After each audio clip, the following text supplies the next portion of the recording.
एक सुनसान रात, एक तेज रफ्तार उड़ती चीज और अचानक एक जबरदस्त क्रैश। अगले ही दिन न्यू मैक्सिको के एक किसान को अपने खेतों में बिखरा हुआ रहस्यमय मलबा मिला। कुछ ऐसा जो उसने अपनी पूरी जिंदगी में कभी नहीं देखा था। फिर आर्मी ने क्या किया? क्या ये सच में यूएफओ था? क्या गवर्नमेंट ने एलियंस की लाशों पर एक्सपेरिमेंट्स किए, या ये सिर्फ एक बड़ी साजिश थी? आज हम आपको बताएंगे रोजवेल इंसिडेंट की पूरी कहानी, वो कहानी जिसे सरकार ने सालों तक दबाने की कोशिश की। जुलाई 1947 में रोजवेल न्यू मैक्सिको के पास रहने वाले एक रैंचर मैक ब्रेजल को अपने खेतों में कुछ अजीब मिला। चमकती metallic sheets, foil like structures और कुछ ऐसा जो किसी भी इंसानी टेक्नोलॉजी से मेल नहीं खाता था। ब्रेजल ने पहले इस पर ध्यान नहीं दिया क्योंकि ब्रेजल एक ऐसी जगह रहते थे जो नजदीकी टाउन से काफी दूर थी और उनके पास ना टेलीफोन था और ना ही कोई रेडियो था। इसलिए उन्हें इस वक्त देश भर में मचे यूएफओ क्रेज के बारे में कोई भी जानकारी नहीं थी। इसलिए उन्होंने अपनी इस अजीब खोज पर ज्यादा ध्यान नहीं दिया जब तक कि वो टाउन नहीं गए। लेकिन जब उन्होंने टाउन में जाकर सुना कि हाल ही में कई लोगों ने राउंड स्पेसक्राफ्ट देखे हैं, तब उन्हें शक हुआ कि ये मलबा किसी और दुनिया से आया हो सकता है। जब ब्रेजल ने रूजवेल के शेरिफ को ये जानकारी दी तो उसने तुरंत आर्मी को बुला लिया और फिर कहानी ने एक ऐसा मोड़ लिया जिसके बारे में आप सुनकर बिल्कुल हैरान हो जाओगे। Will some people ever be convinced it's UFOs again, we fear? Yesterday, we told you about the Air Force's latest attempt to close the case on the so. Roosevelt army airfield के public information officer ने 8 जुलाई 1947 को एक shocking press release जारी किया। इसमें साफ लिखा था कि आर्मी ने एक फ्लाइंग डिस्क बरामद किया है। इस बयान में आगे कहा गया कि एक्शन तुरंत लिया गया और रेंचर के घर से ये डिस्क उठा ली गई है। इसे रूजवेल एयरफील्ड में इंस्पेक्ट किया गया और बाद में मेजर मार्शल द्वारा हायर हेडक्वार्टर्स को सौंप दिया गया। ये खबर जंगल में आग की तरह फैली। पूरे अमेरिका में यूएफओस को लेकर डिस्कशन शुरू हो गई। क्या ये पहला सबूत था कि इंसानों के अलावा भी कोई इस यूनिवर्स में है?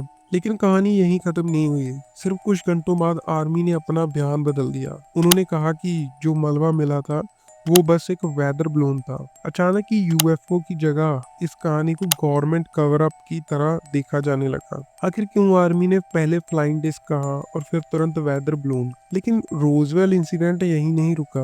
उसके बाद 1995 में एक शॉकिंग 17 मिनट की ब्लैक एंड व्हाइट वीडियो सामने आया जिसमें यूएस आर्मी के साइंटिस्ट एक एलियन बॉडी का ऑटोप्सी कर रहे थे, जिसमें दावा किया गया कि ये ऑथेंटिक डॉक्यूमेंटेशन है रोजवेल आर्मी के एयरफील्ड में किए गए एक एलियन ऑटोप्सी का। ये दावा एक सिविल इंजीनियर ग्रैडी बेर्नेट और कुछ आर्कियोलॉजी स्टूडेंट्स ने किया था जो एक अननेम्ड यूनिवर्सिटी से थे। दरअसल ऐसा माना जाता है कि ये एलियन बॉडीज की कहानी शायद एज़टेक न्यू मैक्सिको में 1948 में हुए एक अलग और पूरी तरह से फेक यूएफओ क्रैश से ली गई थी। ये वीडियो इतना वायरल हुआ कि पूरी दुनिया में हंगामा मच गया। बाद में इस वीडियो को फेक बताया गया, लेकिन सवाल अब भी बाकी था, क्या सच में एक एलियन क्रैश हुआ था? तो उसके बाद इसके रिगार्डिंग ही सालों बाद डीक्लासिफाइड डॉक्यूमेंट सामने आए जिनमें प्रोजेक्ट मोगुल नाम के एक टॉप सीक्रेट मिशन का जिक्र था। ये मिशन हाई एल्टीट्यूड बैलून्स को इस्तेमाल करके सोवियत यूनियन के न्यूक्लियर टेस्ट को डिटेक्ट करने के लिए बनाया गया था। लेकिन सवाल उठता है, अगर ये बस एक वेदर बलून था तो आर्मी ने पहले फ्लाइंग डिस्क क्यों कहा? तो फिर बाद में वो क्यों मुकर गए?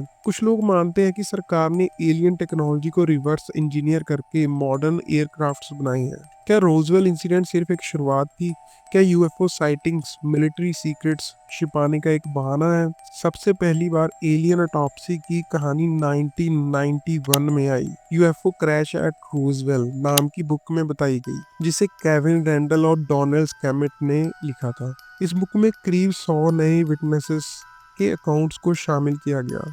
ऑथर केविन रैंडल ने डेनिस को उन सभी गवाहों में से लीस्ट क्रेडिबल माना जो रूजवेल में एक मॉर्शियन थे जो कि देखभाल करते थे मॉर्चरी घर में, जिनका बुक के लिए इंटरव्यू किया गया। उन्होंने दावा किया कि रूजवेल आर्मी एयरफील्ड में एक फ्यूनरल होम में काम करते हुए उन्हें 4-5 कॉल्स मिली थी जिनमें उनसे बॉडी प्रिजर्वेशन टेक्निक्स के बारे में सवाल पूछे गए थे, वो भी ठीक उसी समय जब रूजवेल क्रैश हुआ था। इतना ही नहीं, डेनिस ने ये भी कहा कि उन्होंने एक लोकल नर्स से बात की थी जिसने एक एलियन ऑटोप्सी होते हुए अपनी आंखों से देखा था। अब सवाल ये उठता है कि डेनिस ने ये कहानी क्यों बोली। इसका जवाब ज्यादा मुश्किल नहीं है। सन 1991 में जिस साल UFO crash at Roswell book release हुई थी, उसी साल डेनिस ने इंटरनेशनल यूएफओ म्यूजियम और रिसर्च सेंटर की को फाउंडेशन की। उनके बिजनेस पार्टनर्स में एक real estate salesman Walter Haut शामिल थे।